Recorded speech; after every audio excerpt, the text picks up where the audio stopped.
आज से मानसून सत्र शुरू हुआ, तो मानसून सत्र शुरू होने से पहले ही मोदी जी ने विपक्ष को शुरू होने से पहले अपने तेवर बता दिए कि अंदर क्या होने वाला है।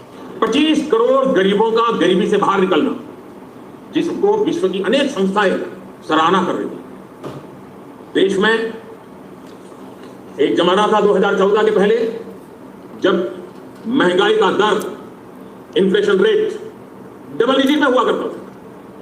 आज 2% के आसपास आकर के देश के सामान्य मानव के जीवन में राहत बन गया है, सुविधा बन गया है। 25 करोड़ गरीबों का गरीबी से बाहर निकलना, 25 करोड़ गरीबों को गरीबी से बाहर निकाला। पहले महंगाई दर जो है वो डबल डिजिट में थी, और अब जो है महंगाई दर कंट्रोल में। और भी बहुत सारी बातें बोली, पर ये मेन है। इसके बाद संसद सत्र शुरू हुआ, हंगामा किया कांग्रेस वालों ने, जो हंगामा करते ही हैं, करना ही था उनको। बताइए, शून्यकाल और प्रश्नकाल में भी शुरू हो जाते हैं। आपको सारे सवाल करने को मिलेंगे भाई, समय दीजिए। यही बात आज धनखड़ जी ने भी कही, ओम बिरला जी ने भी कही। लेकिन इस बीच में आज एक सबसे बड़ी खबर जो रही, वो खबर रही उपराष्ट्रपति जगदीप धनखड़ जी का इस्तीफा। बिल्कुल आज सबको चौंका दिया, और कहते हैं to prioritise health care and abide by medical advice I hereby resign as the vice president of India effective immediately in according with article 67 of the constitution. प्रधानमंत्री को जो है, ऑनरेबल प्रेसिडेंट को जो है ग्रेटिट्यूड देते हैं, और कहते हैं कि आपके साथ अच्छे रिलेशनशिप रहे, मज़ा आया आप लोगों के साथ काम करने में।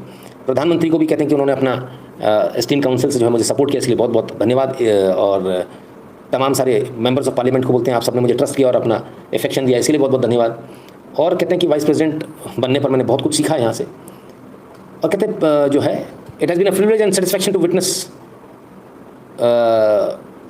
partake in India's remarkable economic progress and unprecedented exponential development during the significant period. As I leave this esteemed office, I am filled with pride in the Bharat's global rise and phenomenal achievement, and hold unwavering confidence in the brilliant future. अब ये जो फैसला आया, इसने सबको चौंका दिया। अभी तक तो सब कुछ सही चल रहा था। कहते हैं मेरी तबीयत ख़राब है, इस वजह से जो है मेडिकल एडवाइस ये है कि आप इतना काम ना करें, इसलिए मैं जो है इस्तीफा दे रहा हूँ। अच्छी बात है, ठीक है, मेडिकल एडवाइस अगर है तो ये मेडिकल एडवाइस कब है? क्या वाकई में ऐसा कुछ है? हाँ, तबीयत खराब हुई थी जगदीप धनखड़ जी की, एडमिट भी हुए थे, प्रधानमंत्री मोदी उनसे मिलने भी गए थे, ठीक है, ये तो एक फैक्ट है। लेकिन क्या तबीयत खराब की वजह से ऐसा हुआ? तो वो तो कल भी दे सकते थे ना आप इस्तीफा। आज का इंतज़ार क्यों?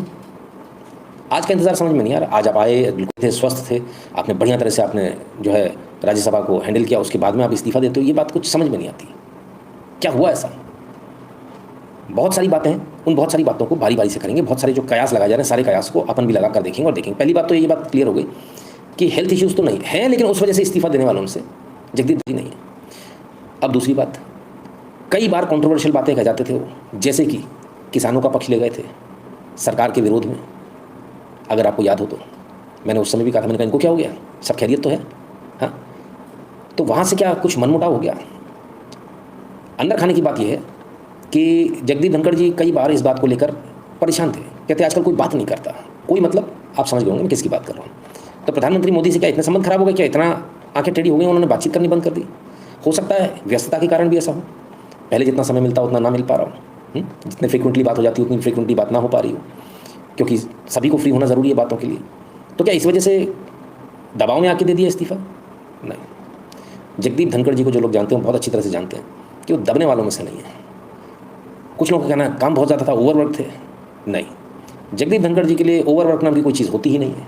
उनके लिए वर्क प्रेशर कुछ होता ही नहीं है। उनके लिए काम, कोई कितना भी काम दे दो उनके लिए नॉर्मल है। उनको कभी काम का प्रेशर महसूस नहीं होता कि काम बहुत ज़्यादा है।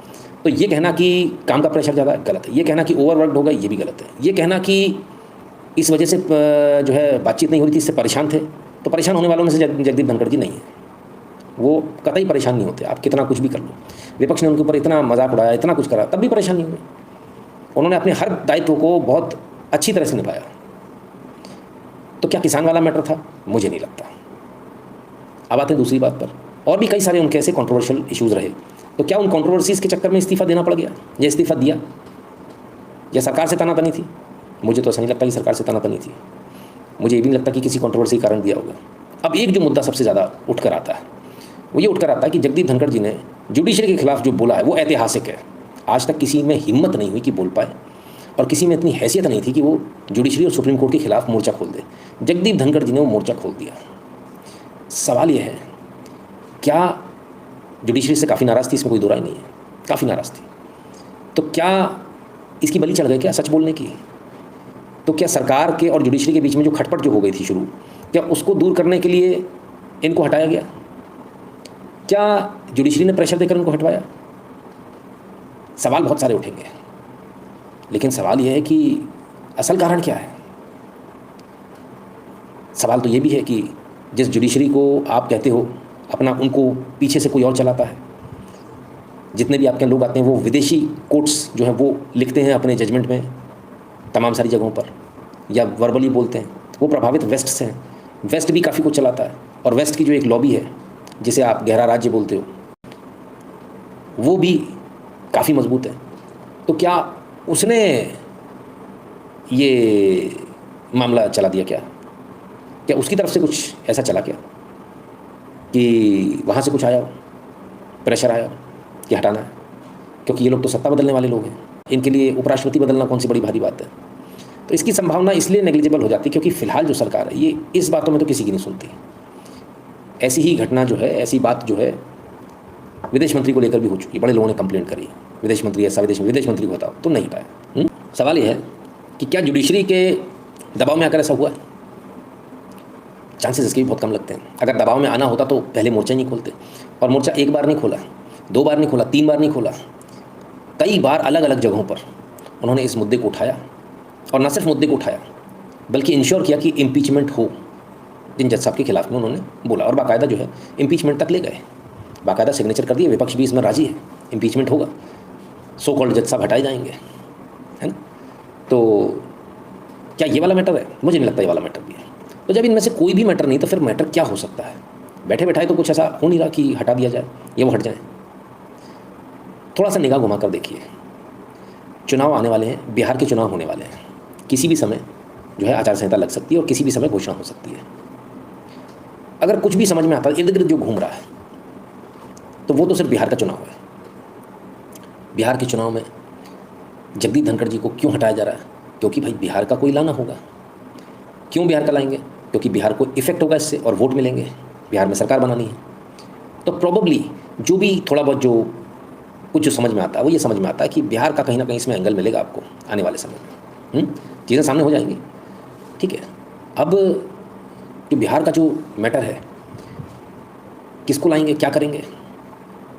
बहुत पहले जो है नीतीश जी की तरफ से ये वाली बात हुई थी, उपराष्ट्रपति वाली, पर उस समय मानी नहीं गई थी, उन दिया नहीं गया, बोले नहीं, इनको देना नहीं है। तो क्या अब कोई ऐसी डील हो गई क्या कि उनको इधर लाना है और उधर जो है अपने ये बताना है कि बीजेपी का अगला मुख्यमंत्री होगा, उससे बेटर हो जाएगा, उससे फ़ायदा हो जाएगा?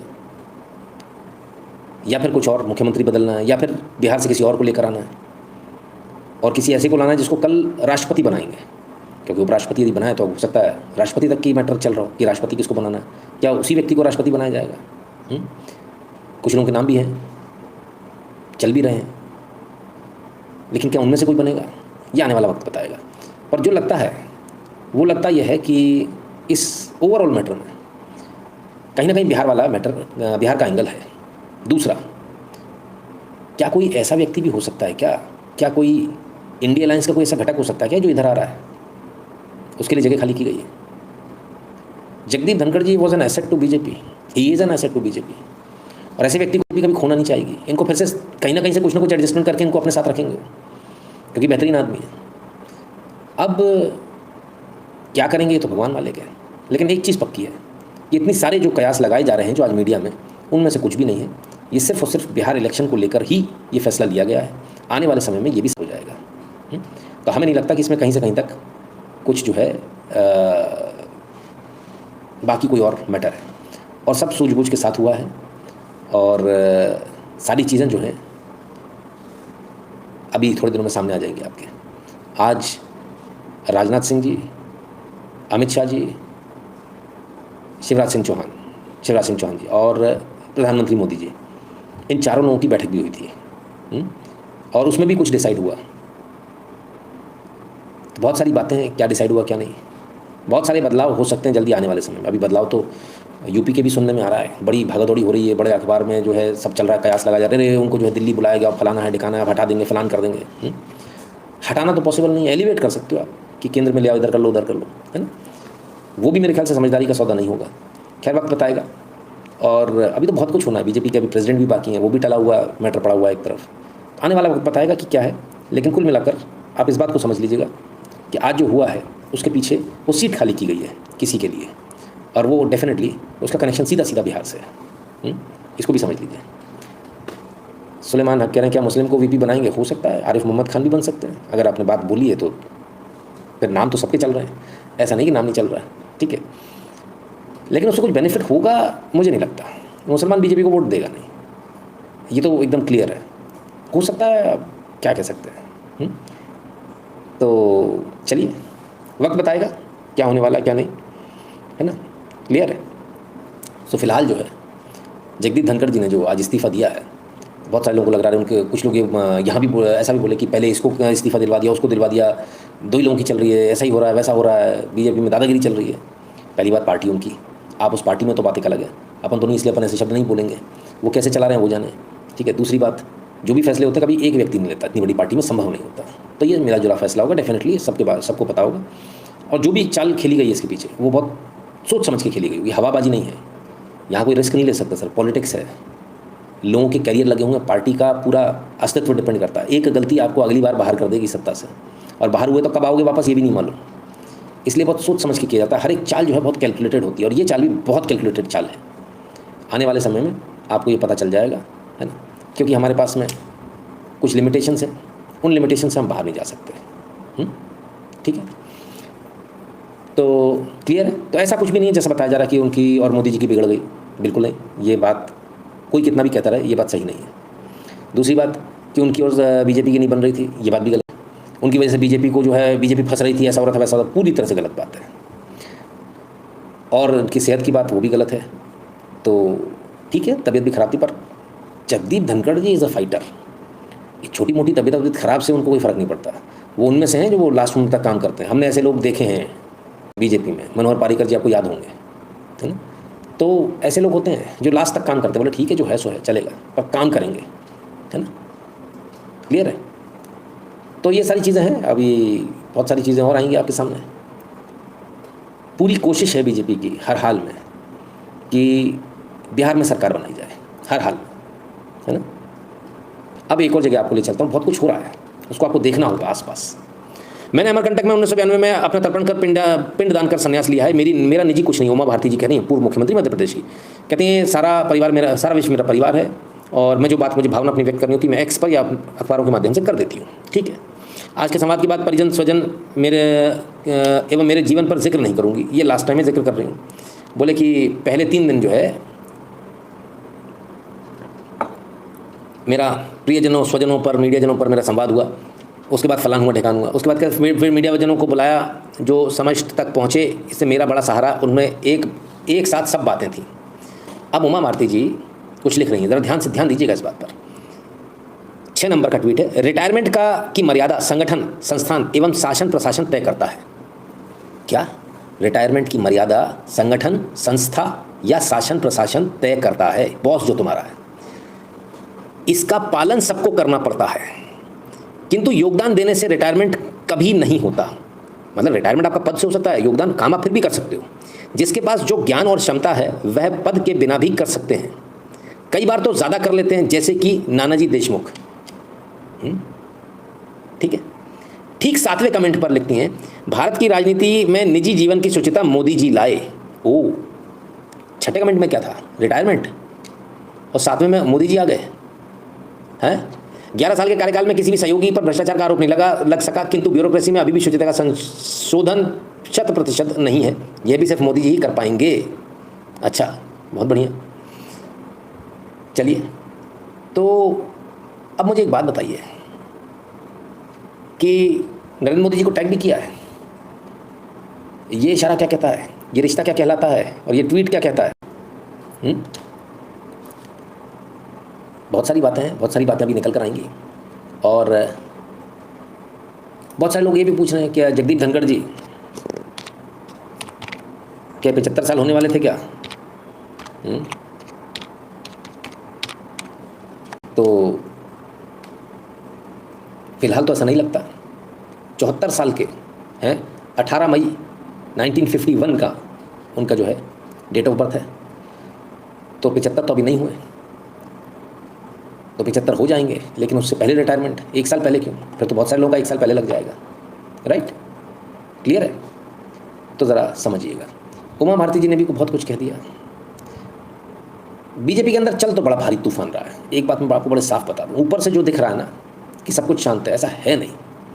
अंदर बड़ा ज़बरदस्त तूफान है। अब ये तूफान कहाँ जाएगा इसका भगवान मालिक है।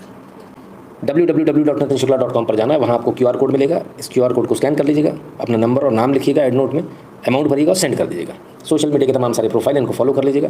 टेलीग्राम और व्हाट्सएप के चैनल को ध्यान से ज्वाइन कर लीजिएगा बटन दबाकर, और जो भारत के बाहर है वो पेटीएम और पेपाल वाला बटन दबाकर अपना पेमेंट करने का करें।